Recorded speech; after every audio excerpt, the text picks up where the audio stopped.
A yogi bear is a yoga doing bear. Okay, and thank you for that piece of wisdom there. She notified me that people who do yoga are yogis, and that was what came into my brain. Hi, I'm B. Hello, I am Rachel. You might know us from the other 2 episodes of this that Hopefully. If you're watching this and you haven't watched the other 2, like, what are you doing? If you're watching this at all, thank you very much. Thanks. Thanks for the support, but, like, what are you doing? So, we actually do have a topic this time. We had a topic last time, it just went out of control. Yeah, as most things do, because we are out of control. I am out of control. So our topic today is the wonderful world of Dungeons and Dragons. I was going to do the Game of Thrones theme tune, but I genuinely couldn't think what it was. I don't know what it is. Actually, I do. It's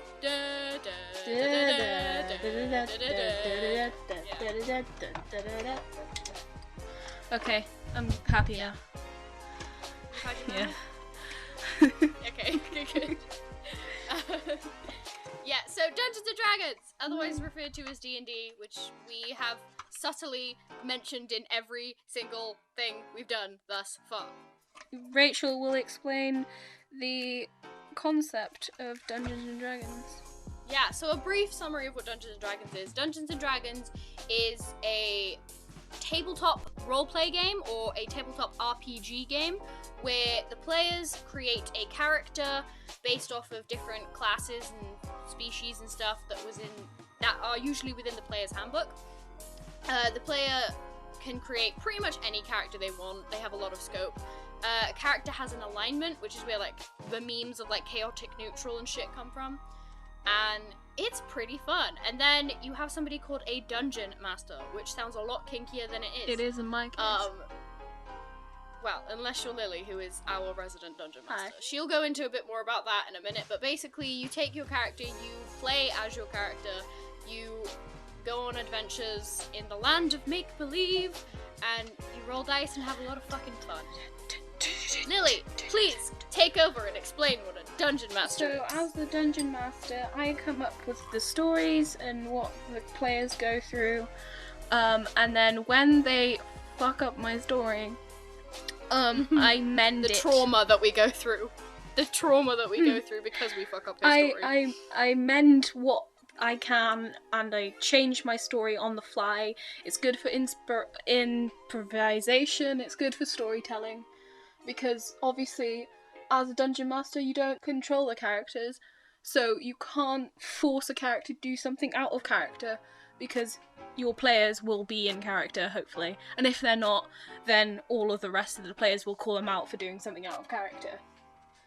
Yeah. So it's good for people telling stories, and it's also used in therapy sometimes, to help people who struggle seeing other people's point of views, you know, like sociopathy, psychopathy, other conversationalist disorders. Gain communication skills, because you communicate with players and non-player characters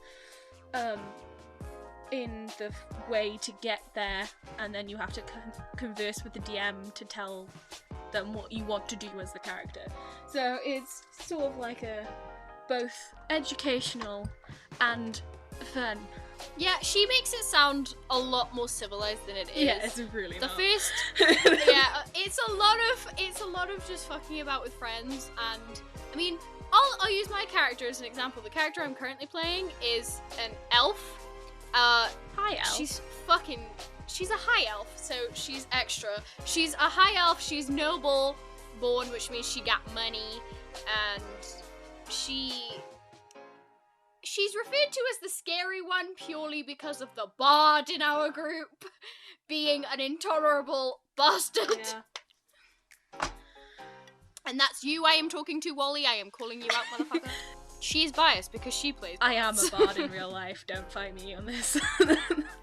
Bards To be fair, I think like 99.9% of theatre kids are all bards in real life. So. Oh yeah, because you solve all your problems by pretending something is real, minor illusion. Or you solve your problems by singing at people to try and motivate them, which is just cheerleading, let's be fair. I mean, there is a whole thing with inspiration where you get points if you sing at Bardic people. inspiration, one of the best fun you will ever have, because everyone else will be dying, and you as a bard will just be singing High School Musical songs. And making them stop dying. Well, helping them, yeah. So yeah, that's the basic, kind of convoluted way of explaining D&D. Yeah, we wanted to talk about it because, first of all, we've been subliminally messaging people in every other episode to fucking play D&D. Play D&D. But on top of that, we wanted to talk a little bit about why we love D&D, which I think we are already doing. And 2, some stories. And 3, also a little bit, slightly deep content. The stigmas around D&D and why we think that is and why we think it's Why stupid. I think it's bullshit. First thing I want to say is a couple of funny stories about D&D and mostly memories of playing D&D with friends and all that good stuff because some wholesome content in there. First story I want to say is this is gonna sound bad considering what I just said about Wally, but I don't hate Wally, I just hate his characters. He makes characters that are everything he was stopped being for by bullies, basically. His characters all come from the derivative feelings he feels that he can't be from when he was bullied. Oh my God, I wasn't expecting you to go there. I have, and I will explain why. He, lovely boy, very camp. We love you, but she's not wrong. Incredibly camp. So he was bullied most of his school years for being camp. And for being from a part of Pembrokeshire that is known for being a bit rough, so got labelled a criminal quite often. So all of his characters are rogues, which are the thief class, or are performers, which are known for being camp. So he can be who he wants. It's all the whole point of D&D. Which we love. Basically, the first episode of this campaign that we've done, which I think is safe to say is the first proper campaign where we've actually given up. We're playing with a slightly different group. We love our original group, the Bean Can, but quite obviously some of us are a lot more enthusiastic than others when it comes to this sort of thing. Which is by no means saying that we won't play with them again. We definitely will, but I think actually at the moment it's just some of us have a lot more time and internet connection than some of us who live in the middle of nowhere at the moment or have a job. But yeah, anyway, so the first episode of this campaign, which is what the game's, I think it's fucking episode, I meant session, like the first time we played this campaign. So a campaign is like the overarching story of the characters. It can last anywhere between 1 session to fucking 100 sessions. It kind of depends on where you're. Some of them last for months. What's, yeah, like Critical Role, big example of D&D, is a Twitch stream, and they have had 2 campaigns that have lasted over the space of 6 years. So lots of fun. And yeah, basically the first episode I met my friend Drisky's character, who is a Goliath paladin called Tiny McSnufflebottoms. Cute. Yeah. And I met Wally's character Caspian, who is a half-elf bard, who pretty much instantly pissed both of us off.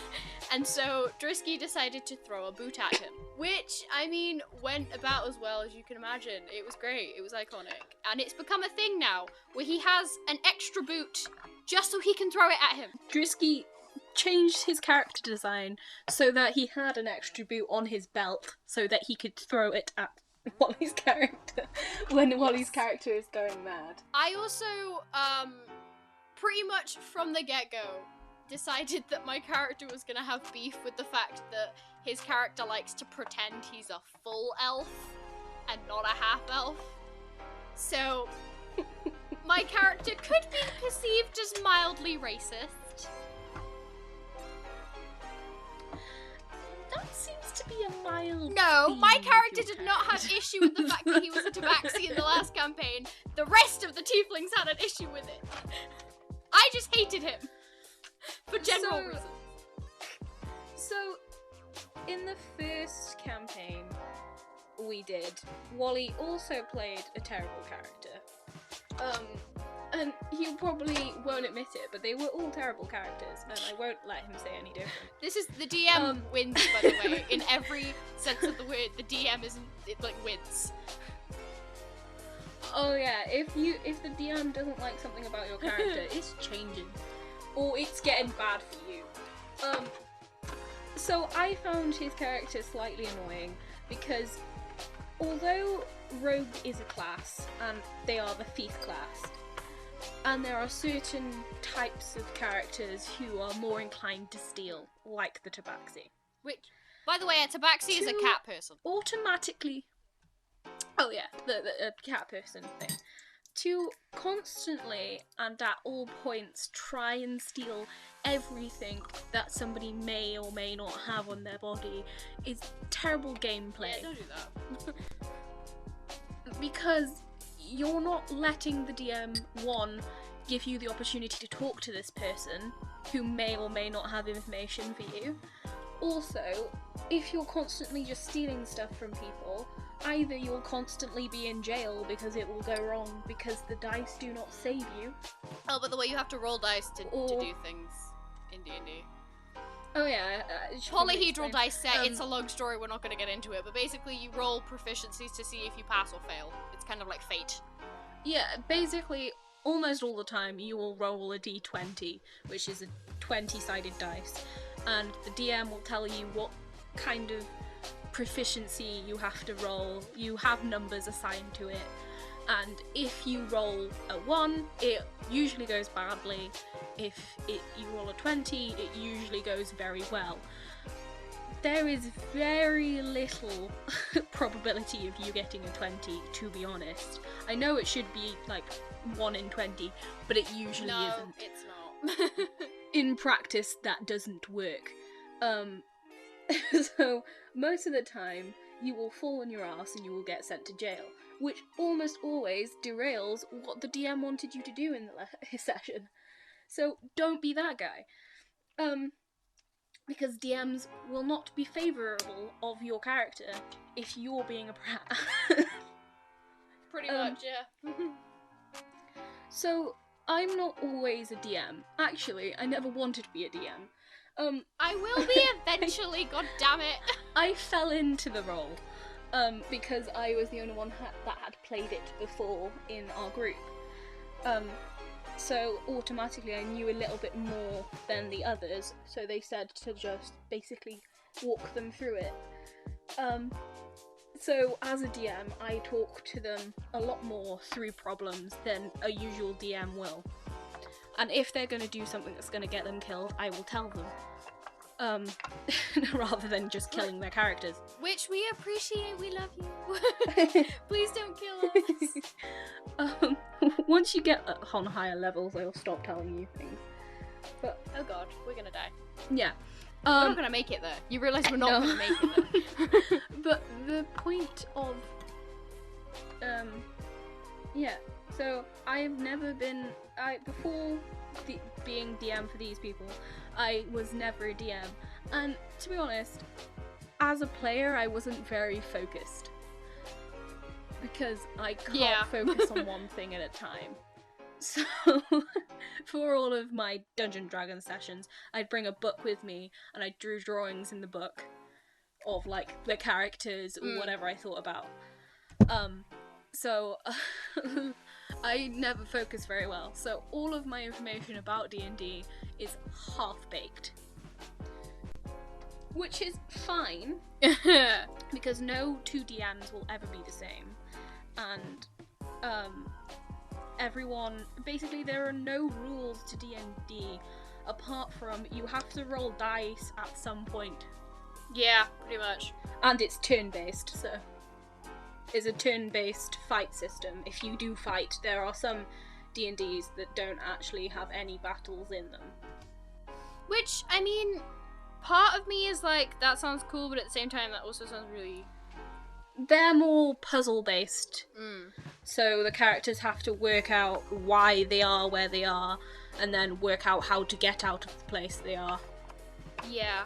I feel like that just wouldn't work with us. No, you guys like fighting for some reason. This campaign that I'm doing for them currently is a sort of rip-off of a campaign that I did way back in my beginning, where there is a cave that has appeared out of nowhere, basically. And the group go into the cave, and they explore the cave, and there's different rooms. So in this one that I did with my old campaign, we were searching through the cavern, and we went into one of the hallways. It was like we all decided to go left, and when we went in there, there was this goo on the floor. Joy. And I learned very quickly to look up, so I looked up and around. General rule of thumb. Pro tip, always look up. Because things hide on Always look down, ceilings. up, and around. Yeah, always perceive what's around you. That's in life as well as D&D. Yeah. I was like, look up, look around, and they were like, you see the same red gooey walls, and there's some kind of brown goo on the floor, and I was like, nice descriptions, Livy. Joy. And they were like, what do you guys do? One of the other people in the campaign said they wanted to pick it up and sniff it. No, what? I don't know this story. I don't think I know this story. This is the same story. This is just in more detail. Oh, joy, okay. They pick up the goo and they roll very badly. They roll a 4 or something. Oh god. Which we were all like, why does he have to roll to sniff something? That's surely not a skillful action. Oh, But that means it's gonna go wrong. That means it's gonna go very, very wrong. Yeah, you always get questioned when a DM is like, roll for it. You're like, no.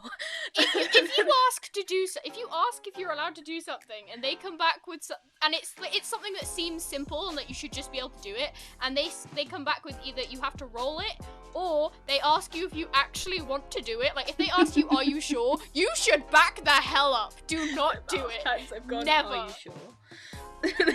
Mostly to Wally, occasionally to me. So Mostly to Wally and Lewis, because they're fucking menaces. Love you, but you're a fucking menace. he rolled really badly. He picked this stuff up and shoved it in his own face, and it was glorious. Oh god. And from that, we found out that this was dragon shit. Well, dragon shit. It was kobold shit, which is small dragon. Otherwise referred to as Nazi babies in our campaign. Yeah, that's how I described them at one point. I was like, so we're in their toilet. Because they're sort of bat-like creatures, you can have winged versions of them. I was like, so we're in their toilet, what are we gonna do? There's only one exit to this, and I'm pretty sure they heard him scream that he just got shit in his face. Lovely, glorious, wonderful. So they're going to be on their own. They're going to be on their way. So we were trying to devise some kind of escape plan, and these kobolds were coming down the front, and I was with a wizard, a barbarian tree person, a small bird that couldn't talk, who was also a monk. What? And me. He was a kenku. Oh, okay. Which I'm not explaining. You can look that up. Kenkus basically don't have the ability to speak themselves, they just mimic other people. Yeah. They're kind of like parrots. Randomly, in a fit of panic, anxiety, and trying to be funny, said, why don't we throw their own shit at them? And my whole campaign went, ooh! Oh god. I've got a feeling my brother had something to do with that. Yeah, he was one of the main components of this. He was like, if I pick it up and throw it at them, what happens? And Livy was like, I mean, you can. I'm not gonna stop you. Which is also not a good sign. I was like, what? No, we're not doing this. And then I kept on laughing at it, so they thought I was encouraging them, which I wasn't. And my brother was like, oh, you guys can use my cape to put the stuff in and use it as like a slingshot. So my character held one side of this cape that then was stuffed with dragon poo. Shit. Yeah, dragon and shit. the barbarian held the other side of it, and the wizard just went, "Why don't we light it on fire?" And I was like, oh damn. He then went, "Roll for it," and as we've discussed, that is not a good phrase. I've got to clarify. If people might think that I overreact when I laugh to some of the things that Lily says, but we are on video call right now, and if you could see her facial expressions, you would be laughing just as hard as I am. Her face, the hand gestures, just the whole shebang. Yeah, he says, "Roll for it" to Chloe, who was playing the wizard. And I was like, oh damn, oh no, what's gonna happen now? She gets a natural 20. Ooh! Beautiful. Yay! We were so excited. We were like, what's gonna happen? Once you get involved in D&D, that becomes like the most exciting thing ever. Because you get add-ons to whatever you roll, or minuses depending how good you are at something. So having a natural 20 is the best you can ever do, depending on how they grade it, but that's the best you can do in general. 99% of the time. Yeah, having the natural 20 was brilliant. Because Livy had just said that the kobolds were entering the room, and it was like a horde of 20 of them, and we were only level 1, so we weren't going to survive, basically. So, you two have to roll strength as well. And we were like, okay. We rolled strength, we both got mediocre, so we were like, ooh, how is this gonna pan out? They were like, you throw it in the air, Chloe lights it on fire, and as all of the kobolds coming to the room, they are sprayed with fiery shit. Which is a phrase that I need more often in everyday conversation. Not only are they sprayed with their fiery shit, it's their own fiery shit. Which we were all really excited about. Which makes it 10 times better. And they all die instantly, because that is burn damage, baby. And we were all screaming. That is so good. Because that was basically our first fight, was ended with my terrible joke that wasn't meant to work. Wow, that just reminds me of, like, not quite as iconic as that, but another kobold encounter that we had in our campaign was when, basically, the whole objective was we went into this cave to find this lady that had been kidnapped by the kobolds, otherwise known as Nazi babies, and we had me, who was a high elf fighter, who was pretty cool, I must say, because I am very biased. We had Drisky, who was the Goliath paladin called Tiny, who was very helpful because, you know, big, strong boy. We had the Bard. I feel like you have a bias against the bards Bard, because of Wally now. Who I love bards. Just, I think TikTok and Wally have ruined them for me. We have Wally, who's been rolling his damage wrong the whole time, and then we have Lewis, who is a wizard, a half-elf wizard. The thing about wizards, which we always forget, is that they have absolutely terrible HP, and for those that don't know, HP is hit points, which means how many times you can get hit without dying, pretty much. And every time, like, an NPC, which is a non-player character, which is the characters that are controlled by the DM, attacks you, you roll damage, and that tells you how much, like, HP you lose. Basically, we didn't realize that he has, like, 8 HP, while all of us had, like, 30 HP. So we were like, we're fine, this is great. So we got the girl, we were about to leave, and then we get attacked by, like, 20 of these dragon people. And then, basically, I was trying to be diplomatic. The diplomacy wasn't working, so Lewis decides to shoot missiles into the man's chest, killing him instantly. And then, much to our annoyance, because 1, he's fucked up and killed the dude, and 2, why, like, what the fuck? He decides to put shield on, so he casts a magical shield over himself, and then he hides behind me! And I'm At this point, they don't know he's being wise here. I know, because as the DM, I get everyone's sheets saying what their, like, attack is and everything. So I know he's being smart about this. The rest of them think he's being a dick. Because he didn't tell anyone. So basically, earlier on in the session, he had to try and jump, like, with a rope swing over this pit of electrical shit, and he failed, and he didn't die, but he lost a couple of hit points. Now, again, we have 30 hit points. He has 8. So when we lost 3 hit points, we were like, that's fine, we still have, like, over 20, we're good. Yeah, Lewis lost 3 hit points. He went from 8 to 5. He started hiding, which is fair enough. We didn't realize that he would need to. So we all do our attacks, we start killing people, it's all going well.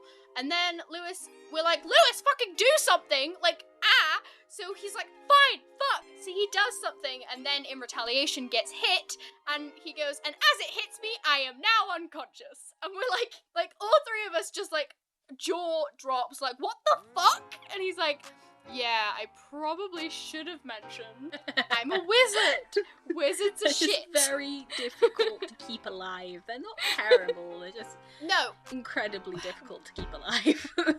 Wizards are what is commonly known as squishy. Squishy. Squishy. So basically, they're very powerful magical casters, so they can cast a lot of magic spells, which is very useful, but unfortunately, they're also very squishy, which means that they don't have very high HP, and unless you have armor and magical items to keep you alive and somebody that can keep healing you, yeah, if you're a wizard, you're gonna fucking come very close to death very often. Yeah, so he died. He didn't die, he is knocked unconscious. Yeah. Which means, basically in D&D, when you get knocked unconscious, you have to do something called a death saving throw.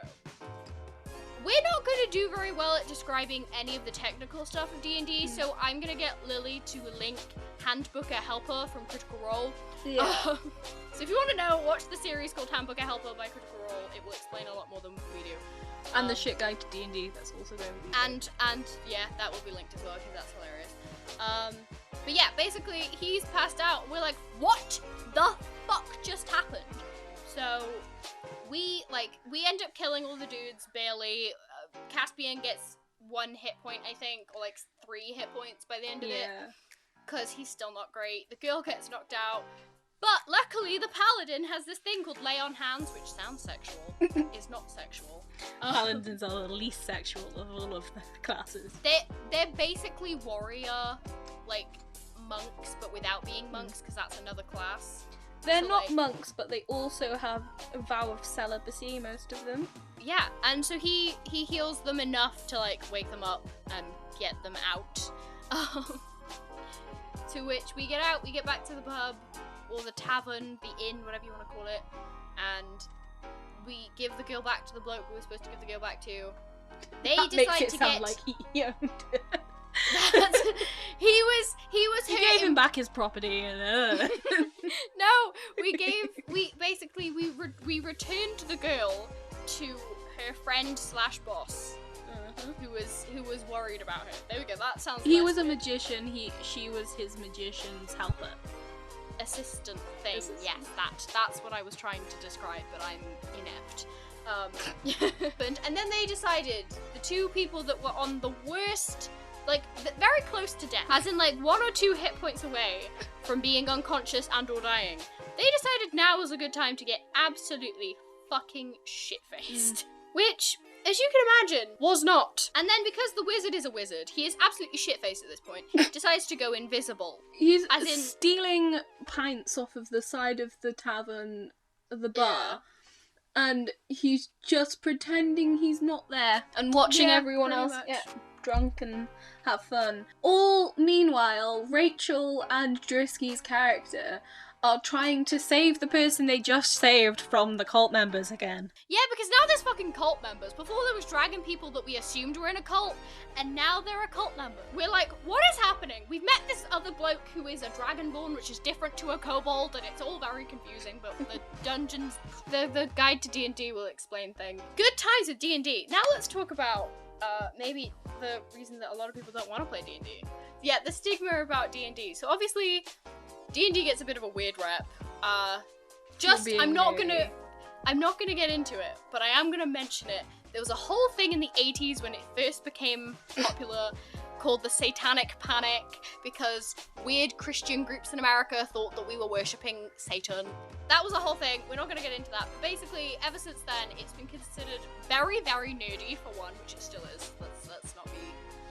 Let's be real about it. But also, it's considered like the epitome of like weird or freakish, or people consider it so strange, I think, because you kind of have to become your character in a weird way. It's it's weird because it's become more of a popular thing in nowadays because of things like Stranger Things, where they played it in the beginning, and Stranger Things was a huge show. Yeah, and like it basically showed it in a better light than any person had. But it's still kind of viewed as a nerd thing to play. Yeah. Which is weird because a lot of theatre kids like it. Which I don't think nerds and theatre kids are the same thing. I think they're not mutually exclusive, definitely. Yeah, but the point of the game is escapism and communication and being a character. So a lot of people who like acting generally do it. A lot of people who like costuming generally do it because you can dress up. If you want. We don't tend to, but... A lot of writers like doing it because as the DM you learn a lot of storytelling skills. Yeah. A lot of people who want to go into directing or filmmaking do it because you get a lot of story-making skills. Exactly. It's just... it's full of things that, when you look at them in any other context, are considered a good thing, but when you put it in the connotation of playing Dungeons & Dragons, or playing any kind of tabletop RPG, because it's not just Dungeons & Dragons, are instantly, like, frowned upon, and it really annoys me. Somebody that I absolutely love, who is, like, almost breaking the mold of, like, what you consider to be a classic Dungeons & Dragons player, is Joe Manganiello! Yes. That man is a god. He's a I god. don't know who that is. So... the ladies might know him.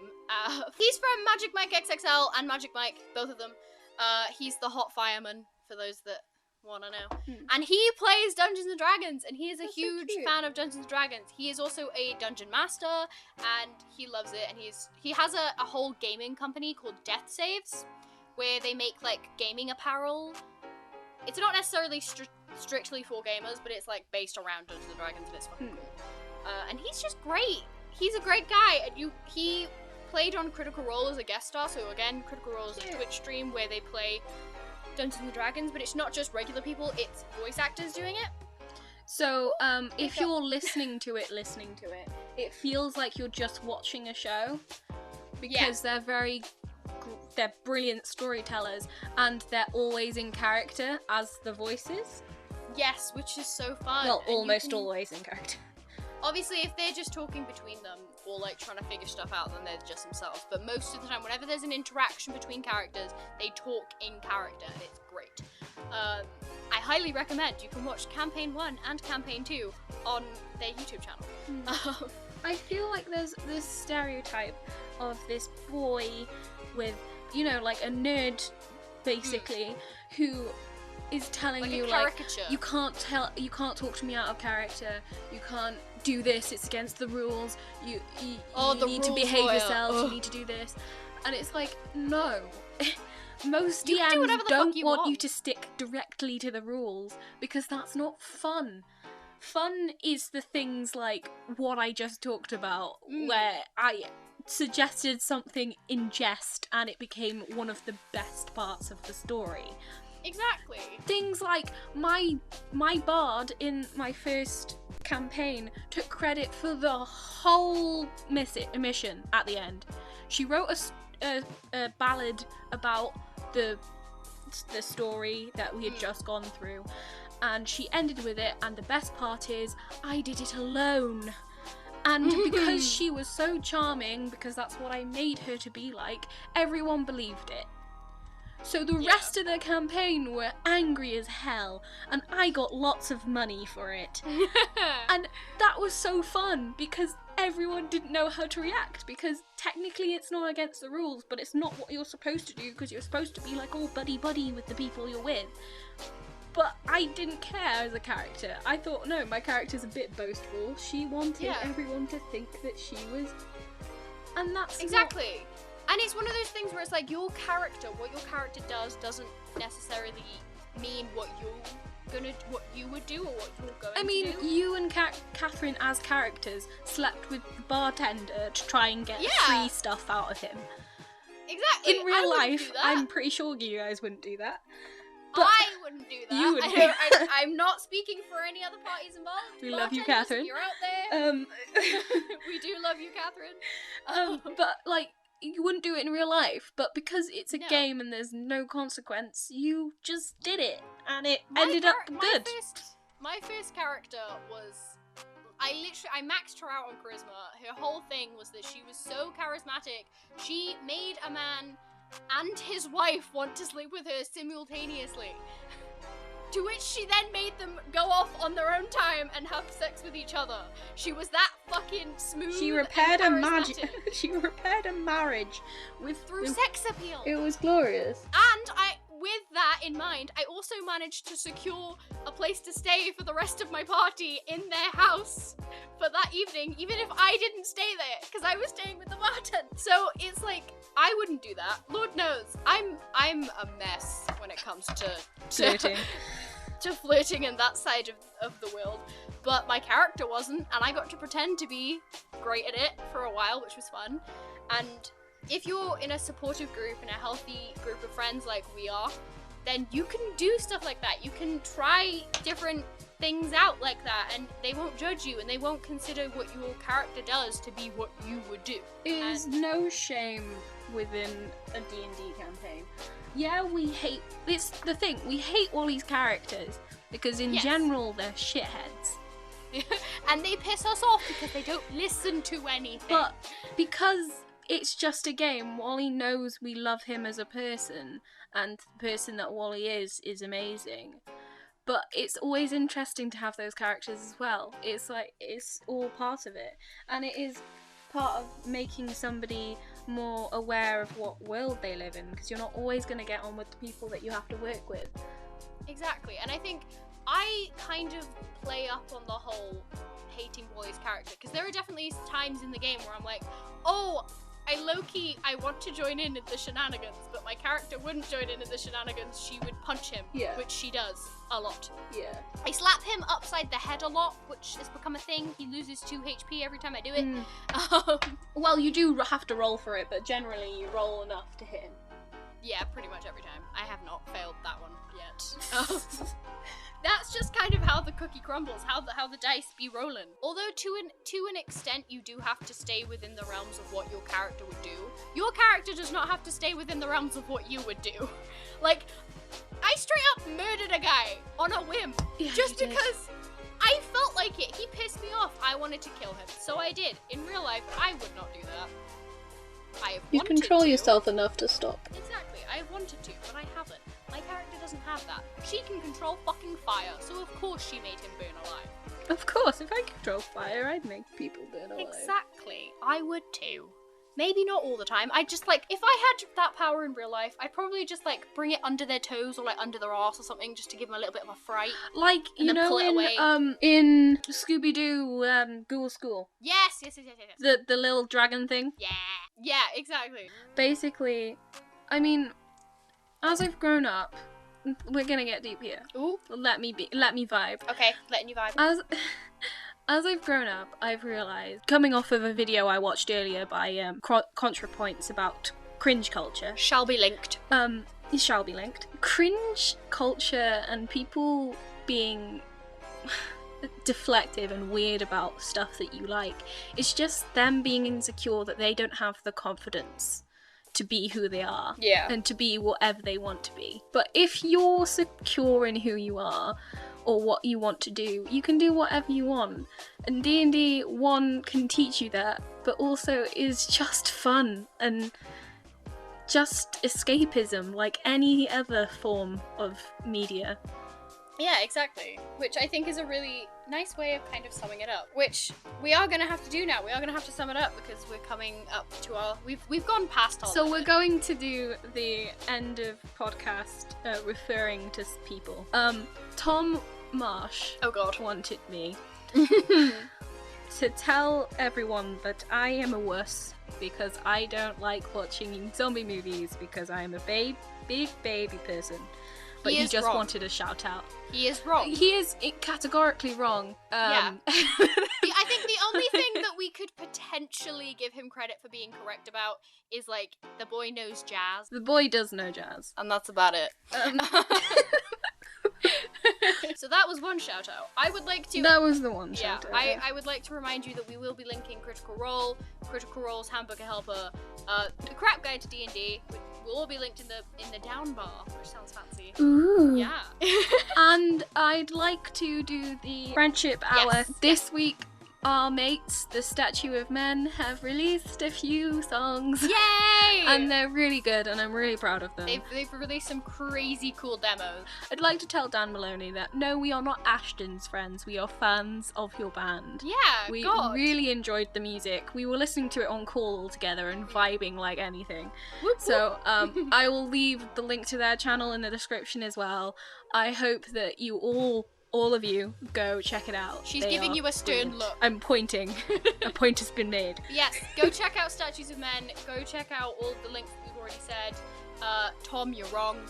And we love you guys. Thank you so much for the love and support that you guys have been giving us through this little... Well, basically this project is an excuse for me to talk to Lily once a week minimum because I love her and I love She's her forced. enough. I know the whole lockdown thing is kind of up in the air at the moment, but...